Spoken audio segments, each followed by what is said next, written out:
कब तक कोरोना का प्रभाव रहेगा, कोरोना किस व्यक्ति को अधिक प्रभावित करेगा, क्या अभी और भी बाकी है इसकी समस्या, या फिर 2021 में कोरोना का अंत हो जाएगा। कई ऐसे प्रश्न प्राप्त हो रहे हैं जिसके लिए मैं आपको पहले ही बता देना चाहता हूं। हमने कुछ माह पहले एक वीडियो की थी जिसमें एक बड़ा वेबिनार था, जिसमें प्रॉपरली एक एक step by step astrological calculations share करते हुए आपको बताया था कि फ्यूचर कोरोना का क्या होने वाला है। इस वीडियो में जो व्यक्ति ऐसे हैं जिन्हें एस्ट्रोलॉजी में इंटरेस्ट नहीं, केवल प्रेडिक्शन चाहते हैं, उनके लिए बड़ा शॉर्ट पॉइंट्स में मैं प्रेडिक्शन देना चाहता हूं। सबसे पहली बात, कोरोना जो बना है, कोरोना राहु के द्वारा निर्मित हुआ, अर्थात लैब में आर्टिफिशियली तैयार किया गया है। इसीलिए राहु की तरह कोरोना अपने रूप को बार बार बदलता है।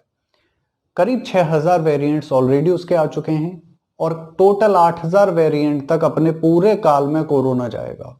जब एंड होगा तो हम उसे लगभग 8000 वेरिएंट पूरी दुनिया में उसके पाए जाएंगे।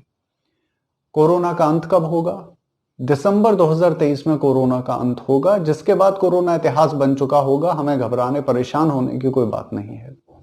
कोरोना क्यों परेशान कर रहा है? सबसे पहले समझिए, ये मैंने पहले भी मैं कई बार कह चुका हूं, 2020 से 2028 तक ये तृतीय विश्व युद्ध का काल है। 8 वर्ष का ये विश्व युद्ध है। साधारण कोई ये बीमारी महामारी नहीं है, ये विश्व युद्ध का एक अंग है। प्रारंभ हुआ है यहां से विश्व युद्ध का, और आगे 2023 दिसंबर तक कोरोना के द्वारा और उसके बाद अन्य साधनों के द्वारा विश्व प्रभावित होता रहेगा। यह विश्व युद्ध लंबा चलने वाला है, 2028 तक चलेगा। हमें सावधान रहने की बहुत अधिक आवश्यकता है। एक बात को आप गांठ बांध कर समझ लीजिए, मैंने पिछले 1.5 वर्ष में कई केस स्टडी की, कई चार्ट्स पे स्टडी किया, जिससे मैंने समझने की कोशिश की कि आखिर कोरोना से सबसे ज्यादा वनरेबल कौन सा मनुष्य है। सबसे अधिक उसमें मैंने पाया कि जिनका इमोशनल कॉन्शियस माइंड स्टेबल है उन पर कोरोना का कोई प्रभाव ही नहीं हुआ। जी हाँ, जिनका इमोशनल कॉन्शियस माइंड स्टेबल था वे लोग बड़े आराम से सरवाइव कर गए कोरोना से। आप देखते भी हैं, मैंने कई लोगों को कहते हुए सुना कि शरीर पर फोकस कीजिए, बहुत आप दवाएं लीजिए, ये कीजिए, वो कीजिए, जिम कीजिए, योगा कीजिए, किसी ने कुछ कहा। देखिए, शरीर और कोरोना का कोई लेना देना आपस में नहीं है। हमारा जो शरीर है उसका स्वास्थ्य से कोई लेना देना नहीं है।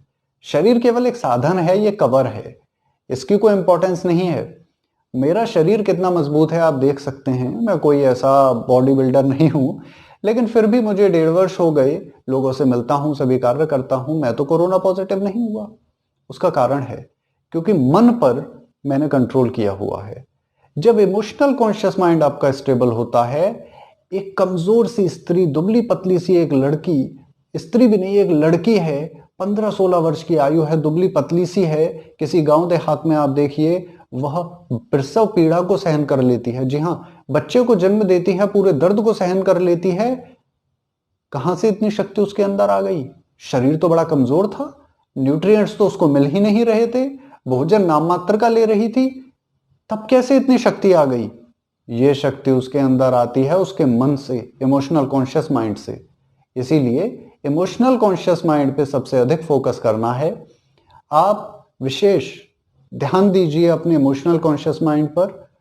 डेफिनेटली मैं कह सकता हूं एक ऐसी वो वैक्सीन है जिससे कोरोना क्या सभी बीमारियां आपसे दूर हो जाएंगी।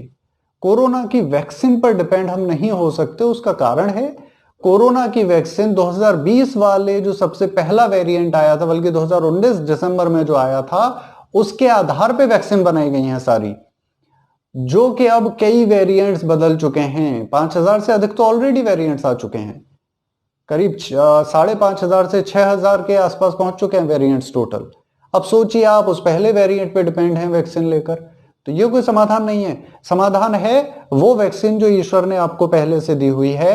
आपका जो कॉन्शियस माइंड और जो इंटेलेक्चुअल कॉन्शियस माइंड है, स्पिरिचुअल कॉन्शियस माइंड है, उसके बीच में आता है इमोशनल कॉन्शियस माइंड। वो इमोशनल कॉन्शियस माइंड सूत्र है किसी भी बीमारी से बचने का, किसी भी बीमारी से रिकवर करने का। प्राइम फोकस उस पर कीजिए। कोई भी आपको समस्या है, परेशान है, हमारा व्हाट्सएप नंबर और वेबसाइट दी गई है डिस्क्रिप्शन में, आप हमें संपर्क कर सकते हैं। ईश्वर आपको सुख समृद्धि और ऐश्वर्य प्रदान करे।